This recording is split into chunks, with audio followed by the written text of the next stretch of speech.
دوستوں، ایک اسکول انتظامیہ نے اپنے نوجوان طلباء کے لیے تفریحی سفر کا انعقاد کیا۔ راستے میں ان کا گزر ایک سرنگ سے ہوا جس کے نیچے سے بس ڈرائیور پہلے بھی کئی بار گزر چکا تھا۔ سرنگ کے دہانے پر 5 میٹر اونچائی لکھی تھی۔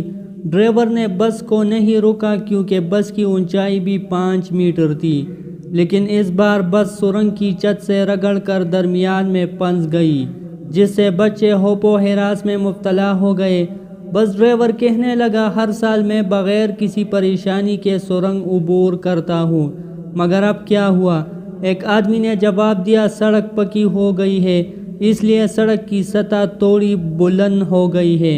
وہاں رش لگ گیا۔ ایک شخص نے بس کو باہر نکالنے کے لیے اپنی کار سے باندھنے کی کوشش کی، لیکن ہر بار رگڑنے کی وجہ سے رسی ٹوٹ جاتی۔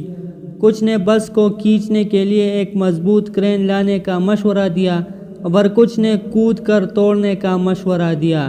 ان مختلف تجاویز کے درمیان ایک بچہ بس سے اترا اور کہا، میرے پاس حل ہے۔ بچے نے کہا، پروفیسر صاحب نے ہمیں پچھلے سال ایک سبق دیا تھا اور کہا تھا ہمیں اپنے اندر سے غرور اور تکبر، نفرت، خودغرضی اور لالچ کو نکال دینا چاہیے، جن کی وجہ سے ہم لوگوں کے سامنے پھولے ہوئے ہوتے ہیں۔